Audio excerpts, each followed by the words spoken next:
15 February 2026 ला आलेली आहे महाशिवरात्र आणि यंदाच्या महाशिवरात्रीचं काय खास वैशिष्ट्य आहे. यंदाच्या महाशिवरात्रीत पूजेचा मुहूर्त काय असणार आहे, निशित काल काय असणार आहे, महाशिवरात्रीबद्दलची संपूर्ण माहिती या एकाच व्हिडिओत. चला तर मग सुरुवात करूया.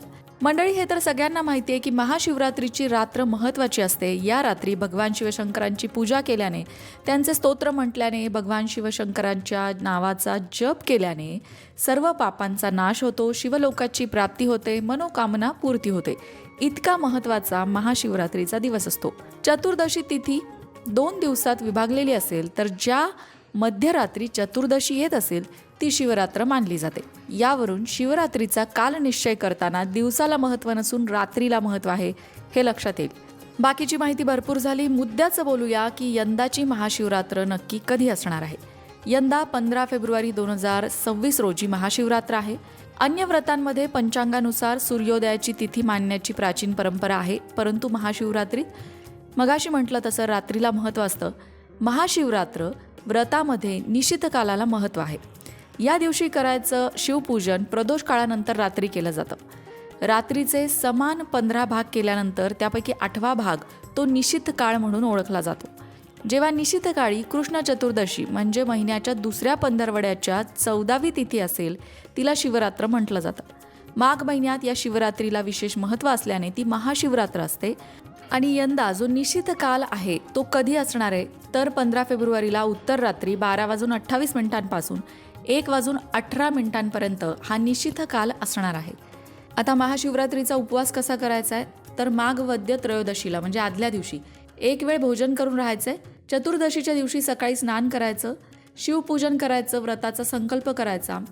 उपवास, पूजा, जागरण या 3 प्रमुख गोष्टींनी भगवान शिवशंकरांची उपासना करायची. रात्रीच्या 4थ्या प्रहरापैकी प्रत्येक प्रहरामध्ये वेगवेगळ्या पद्धतीने शिवपूजा केली जाते. तिला यामपूजा असंही म्हटलं जातं. पूजा करताना शिवाला विशेष प्रिय म्हणून बेल, आंबा या सगळ्या झाडांची पानं वाहिली जातात. विशिष्ट वर्षव्रत केल्यानंतर त्याचं उद्यापन करता येतं.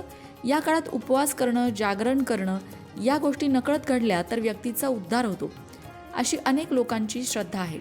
महाशिवरात्रीला भगवान शिवशंकरांसाठी जलाभिषेक, रुद्राभिषेक केला जातो. घरच्या घरी जर तुम्हाला महाशिवरात्रीची पूजा करायची असेल तर ती कशी करावी या संदर्भातला एक व्हिडिओ आपल्या लोकमत भक्ती चॅनलवर आहे. त्यामध्ये पूजा करून दाखवलेली आहे. तो व्हिडिओ नक्की बघा.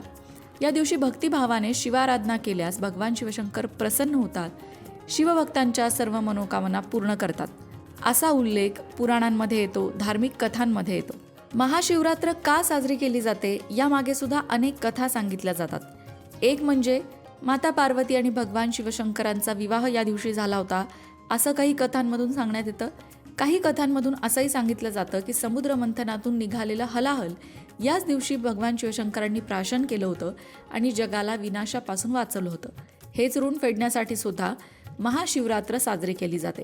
पण एकंदरीतच या रात्री शिवतत्व जागृत असते पृथ्वीवरती आणि म्हणून त्या शिवतत्वाचा लाभ घेण्यासाठी भगवान शिवशंकरांची उपासना केली जाते. मंडळी, तुम्हाला माहिती आहे शिवरात्रीचे सुद्धा वेगवेगळे प्रकार आहेत बरं का. नित्य शिवरात्र, पक्ष शिवरात्र, मास शिवरात्र, योग शिवरात्र आणि महाशिवरात्र असे शिवरात्रीचे 5 प्रकार आहेत. यापैकी महाशिवरात्र सर्वश्रेष्ठ मानली जाते. रोजची रात्र ही नित्य शिवरात्र असते. शुद्ध चतुर्दशीची रात्र ही पक्ष शिवरात्र म्हणतात आणि प्रत्येक महिन्याच्या वद्य चतुर्दशीची रात्र ही मासिक शिवरात्र असते म्हणजे महिन्याला येणारी शिवरात्र. आणि योग सामर्थ्याने निर्माण केलेली रात्र ही योग शिवरात्र मानली जाते. शिवरात्र कधी आहे ते कळलं, शिवरात्रीचं महत्त्व कळलं. पण शिवरात्रीला जर आम्हाला उपासना करायची असेल तर आम्ही काय करावं? अगदी सोप्या काही उपासना आहेत. शिवरात्रीच्या रात्री तुम्ही प्रदोष कालामध्ये भगवान शिवशंकरांची पूजा करून स्तोत्र मंत्रांचं पठण करू शकता.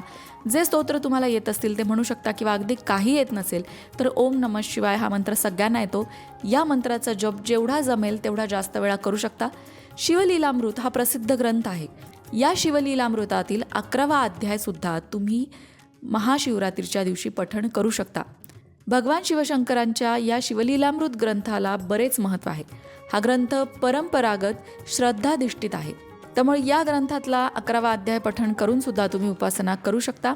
अनेक वेगवेगळ्या पद्धती आहेत. जी पद्धत तुम्हाला योग्य वाटेल, जो पर्याय तुम्हाला आवडेल त्यानुसार तुम्ही भगवान शिवशंकरांची पूजा महाशिवरात्रीला करा आणि महाशिवरात्रीच्या या पुण्यपावन तिथीचा लाभ नक्की घ्या.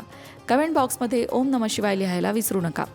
अशाच प्रकारच्या माहितीपूर्ण व्हिडिओंसाठी लोकमत भक्ती चॅनलला सबस्क्राईब करा आणि बेल आयकॉनवर सुद्धा क्लिक करा, म्हणजे आमच्या नवनवीन व्हिडिओचं नोटिफिकेशन तुम्हाला मिळत राहील.